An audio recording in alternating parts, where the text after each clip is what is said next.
I fight for the men I've held in my arms, dying on foreign soil. I fight for their wives and children whose names I heard whispered in their last breaths. I fight for we few who did come home, only to find our country full of strangers wearing familiar faces. I fight for my people, impoverished to pay the debts of an empire too weak to rule them, yet brands them criminals for wanting to rule themselves.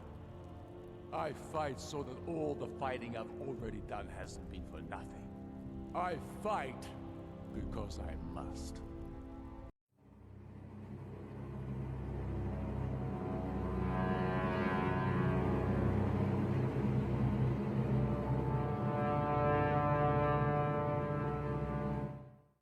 Hey there guys, Nordic Warrior here. So those of you who have been following my channel will know that recently I started a new series on the channel. I've been doing what I like to call character profiles, breaking down and analysing various characters from books, movies and video games, and giving my own perspective on them. In my last video I talked about Dagoth Ur, who for those of you who don't know is the main villain of the Elder Scrolls 3 Morrowind, and who in my personal opinion is one of the most interesting, intimidating and enigmatic video game villains of all time, and I really enjoyed making that video. It got me thinking a little bit more about the lore of the Elder Scrolls series, and how so many characters, factions and cultures presented in the series have conflicting views, opinions and ideologies, and the series has been known to present a huge amount of moral ambiguity, with plot points that I find particularly thought-provoking. There are plenty of characters in the Elder Scrolls series who would make for a fascinating character profile, and to let you guys know, during this series I will be talking about several different characters from the Elder Scrolls series in the near future. Today we're going to be talking about one of the most divisive and controversial characters in the entire series, and a character who in my personal opinion is one of the most intriguing and well written. The character I'm referring to is Ulfric Stormcloak, the Jarl of Windhelm, and the self-proclaimed true High King of Skyrim.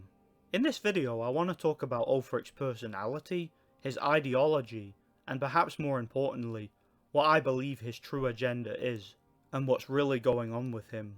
He's a character who is particularly confusing to those who think with a simple, black and white mindset and fail to understand nuance.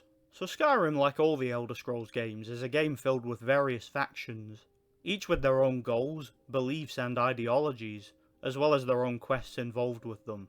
It's not quite as complex or as enigmatic as Morrowind, but it certainly has its fair share of lore to delve into.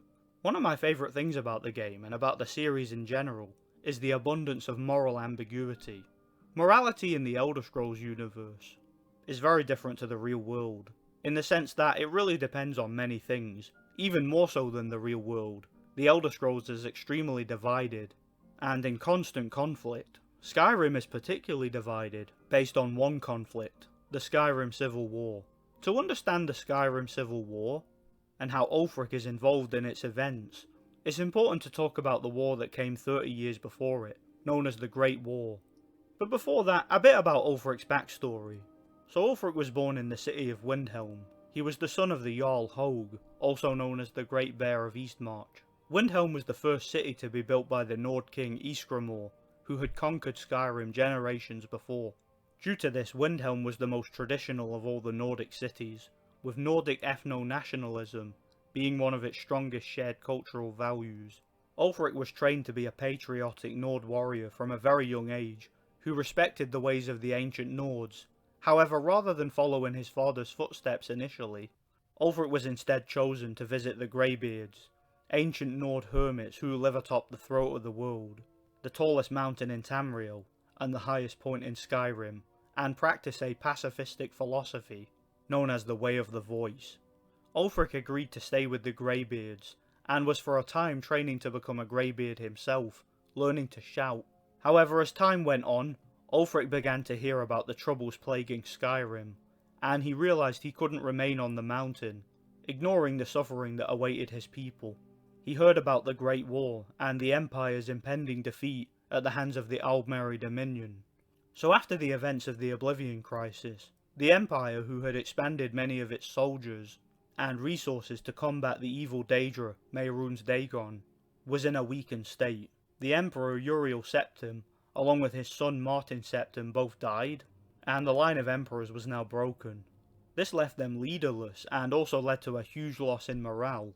Sometime later, the new emperor from the Mede dynasty took the throne and attempted to rebuild the empire to its former glory. During this time, the High Elves of the Somerset Isles, who had been rescued from the Oblivion Crisis by the faction of elven supremacists, known as the Thalmor, seceded from the empire and became independent. Shortly after, the province of Valenwood and later the province of Elsewhere both followed suit. This led to the birth of the Second Aldmeri Dominion, an alliance between the High Elves of Somerset, the Wood Elves of Valenwood, and the Khajiit of Elsewhere, leading to a new army being formed, led by the Thalmor. As time went on, the Dominion grew stronger and the Empire, still recovering from its losses, grew weaker and less organised. Eventually the Dominion began to wage war on the Empire, invading Imperial territory. This led to a huge war that spanned across all of Tamriel, with the remaining Imperial provinces, Cyrodiil, the heartland of the Empire, Skyrim, Hammerfell and High Rock, working together to protect the Imperial province from the Dominion. Ulfric made the decision to leave the Greybeards and return to his home. Ulfric, along with many other Nords from Skyrim, was inducted into the Imperial army. They travelled to Cyrodiil to fight the Dominion and protect the Imperial city. Shortly after joining the war, Ulfric's lack of combat experience and his reluctance to use the voice he had learned from the Greybeards led to him being quickly defeated and captured by the Dominion. The Dominion proved to be too powerful and too well organised, cutting through the Imperials by the thousand, eventually taking the Imperial city, and forcing the Emperor Titus Mede to surrender and sign a treaty known as the White Gold Concordat. The Concordat was devised by the Thalmor to offer the Empire a certain amount of autonomy in exchange for some strategic compromises. Firstly, the province of Hammerfell, the land ruled by the Red Guards, would be handed over to the Dominion. Secondly, the worship of Talos, who the Nords of Skyrim revere above all others, would be outlawed across the Empire. This angered many citizens of the Empire, particularly the Nords and the Red Guards, who felt like the Empire had abandoned them and failed to protect their lands. During this time, Ulfric was imprisoned by the Thalmor, where he was tortured and interrogated for information. He was kept unaware of the state of the war until long after it ended. Ulfric was even manipulated into thinking that information he had given up during his interrogation was vital to the Dominion's victory in the Imperial city. Little did Ulfric know that the city had fallen long before he had given up the information. This is revealed in the dossier kept in the Thalmor embassy in Skyrim, which describes Ulfric as an asset. More on that later. It's worth pointing out that the Thalmor agent who interrogated Ulfric was Elenwen, who during the events of Skyrim became the first emissary of the Thalmor. Sometime after the war, Ulfric was released from prison by the Thalmor, and was allowed to return to Skyrim. Upon returning to Skyrim, the land was in turmoil. The worship of Talos was now banned by the Empire, and the Thalmor began to slowly invade the province, while being given diplomatic immunity by the Empire, who had become a puppet of the Thalmor. During this time, the Reach, which consisted of the west part of Skyrim, had been taken over by the Forsworn, the barbaric Daedra-worshipping tribes of savages, who considered themselves the natives of the Reach. The Forsworn slaughtered the Nordic gods in the area, and attempted to re-establish their kingdom from the city of Markarth. The Jarl of Markarth, in his desperation, pleaded to Windhelm for assistance to deal with the Forsworn invasion and take back the Reach. Ulfric, who had gained some popularity in Windhelm, offered to take back the city for a price. He made a deal with the Jarl to allow him to establish Talos worship in the city, should he drive out the Reachmen and take back the city for the Nords. The Jarl reluctantly agreed to do this, hoping the Thalmor wouldn't find out, and that there would be no retaliation from the Empire.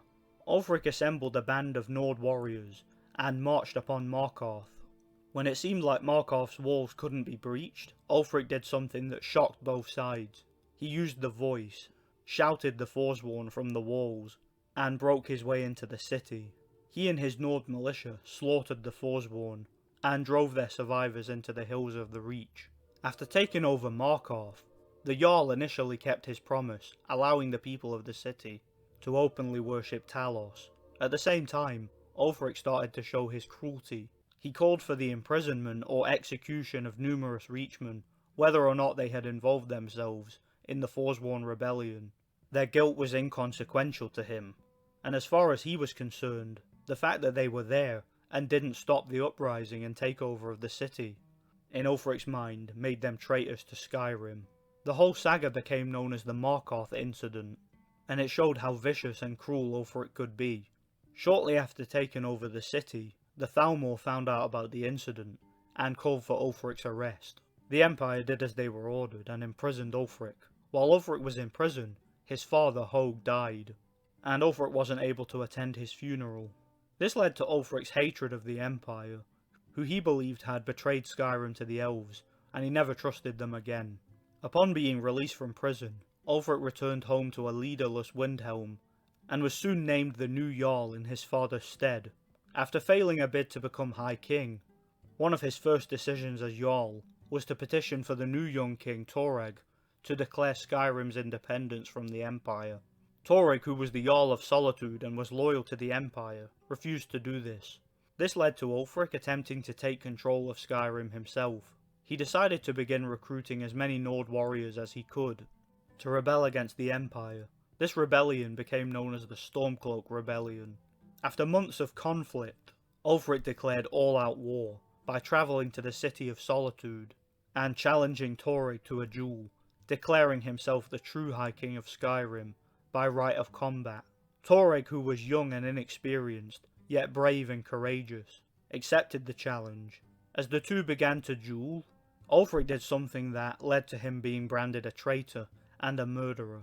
Rather than defeat Toreg in a fair and honourable fight, Ulfric instead decided to use the voice, shouting Toreg to death. Reports vary on how he did this. According to Empire loyalists, Ulfric simply shouted Toreg, who died instantly. Ulfric himself claims that he shouted Toreg to the ground and finished him off with his sword, piercing it through his heart. Either way, his decision to use the voice was seen by many as an act of cowardice, and it led to his claim to the throne being disputed by many. Before he could be captured and tried for treason, Ulfric escaped the city and returned to Windhelm to plan the next stage of the war. Ulfric was backed by several of the Jarls of Skyrim, but not enough of them to legitimately be declared High King. At the same time, the Empire called for his arrest and execution. This leads to the events of Skyrim and the coming of the dragons. A few months after the murder of Toreg, Ulfric is captured by the Imperials, by order of General Tullius, along with the Dragonborn, aka the protagonist from the game. Ulfric is freed by the dragon Alduin, and is saved from execution, ready to continue his conquest of Skyrim. From this point on, Ulfric's fate is up to you, the player. Do you join him and help him to drive the Empire from Skyrim, or do you join the Empire and wipe out the Stormcloak Rebellion, executing Ulfric in the process? The choice is yours. So this brings me to the main part of the video. You should have a good enough idea of Ulfric's backstory and his role in Skyrim.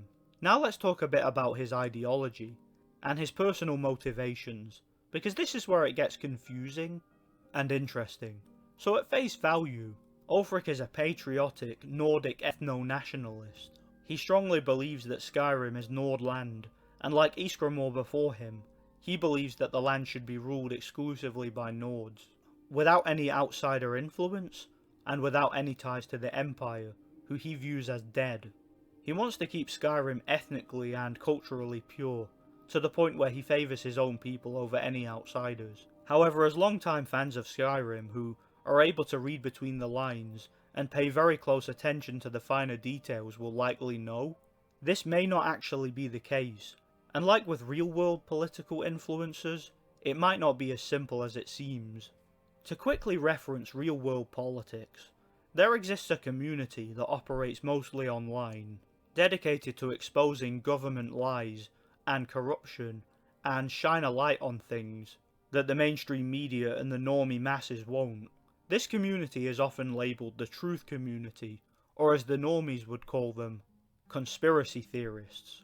People who take nothing at face value and are willing to question anything and everything, and use common sense as well as various forms of information gathering to decipher the truth about what's really going on in the world. There are many political commentators and influencers who rose to prominence in these circles. Without naming any names, because this is a character profile for a fictional video game character, some of these influencers and political commentators are generally considered by the smarter truth seekers out there as what we like to call agent provocateurs, or disinformation agents, or more recently, gatekeepers. Another term commonly associated with these types of people is controlled opposition. People who are assets of the government put into strategic places in these political movements in order to act as a correspondent, to infiltrate certain movements and take them down from the inside, providing both a mixture of truth and misinformation to strategically take apart political opposition from within. Why am I talking about this and why is it relevant? Because I strongly believe that this concept of controlled opposition heavily applies to Ulfric Stormcloak, and I believe that this is heavily implied by Bethesda at various points in the game. I mentioned before that the Thalmor dossier contains some information about Ulfric. What this dossier explicitly states is that Ulfric is an asset to the Thalmor. What this means is that he is directly responsible for helping them carry out their goals in Skyrim. The Markarth incident, the Stormcloak rebellion, and the murder of Torug, as well as the Skyrim Civil War, were all strategically advantageous for the Thalmor, making Ulfric particularly useful to them. So while at face value, Ulfric may appear to be actively defying the Thalmor, in reality, he has done quite a lot to help their cause. I mentioned earlier that Ulfric was released from prison by the Thalmor and allowed to return to Skyrim. This implies that his uprising against the Empire was planned by the Thalmor in order to plunge Skyrim into chaos and cause the Civil War. This has led to the belief among several Elder Scrolls fans that Ulfric is a direct agent of the Thalmor and is a traitor to Skyrim. The part of the Thalmor dossier that states direct contact may be possible is particularly concerning in this regard, and it's certainly possible that Ulfric could be intentionally working for the Thalmor and planning to betray Skyrim to them sometime after the Civil War. However, me personally, I don't believe that to be the case, and I think it's a bit more complicated than that. One of the things stated in the dossier that tends to go over a lot of people's heads is the part that states that Ulfric is an asset. Notice how they use the word asset rather than agent. It also states that Ulfric has become uncooperative and that a Stormcloak victory is to be avoided. This is because the Thalmor do not want the Skyrim Civil War to end. As long as the war continues, scores of Nords and Imperials will die, and both the Empire and Skyrim will continue to weaken. Ulfric, on the other hand, has no intention of dragging out the war, and is set on taking control of Skyrim. He wants to be High King, and doesn't want to share power with the Thalmor or the Empire. He is a man blinded by ambition, and therefore his ideology of Nord supremacy and his desire to rule makes him very unlikely to be a direct agent of the Thalmor. I believe that, like many real-life gatekeepers, Ulfric is generally unaware of how he is being used and is ideologically possessed, believing what he's doing to be the right thing to do. Which is why, as I've explained in a past video, I believe the Stormcloaks must win the Civil War, regardless of Ulfric's previous affiliations with the Thalmor. Despite Ulfric once being used as an asset, the Stormcloaks are the only faction in Tamriel who are actively defying the Thalmor, and with Ulfric as High King and the Nords ruling their land, the Thalmor will never take over Skyrim. I view Ulfric as a cruel and cold-hearted man, but one who is pragmatic and willing to get his hands dirty and make sacrifices. And in some ways I see him as the lesser of two evils. As Dengair, the Jarl of Falkreath, says, Ulfric, he's the devil I know. Is Ulfric a hero? Is Ulfric a villain? Is Ulfric a puppet of the Thalmor being used to weaken Skyrim? Is Ulfric a narcissistic, overly ambitious murderer whose lust for power has cost the lives of countless innocents and is willing to sacrifice and screw over anybody who stands in his way? Or is Ulfric merely a morally ambiguous, political figure who's open to interpretation depending on your own worldview? Whatever the case may be, he is certainly a fascinating character to talk about and one of my personal favourite video game characters of all time. Thanks for watching guys, I really enjoyed making this video. Be sure to check out my other character profiles if you want to, as well as my video game review series, if you like. Once again, I have a lot of content coming to the channel in the near future. Thanks for watching and God bless. But the day words are enough will be the day when soldiers like us are no longer needed. I would gladly retire from the world, were such a day to dawn.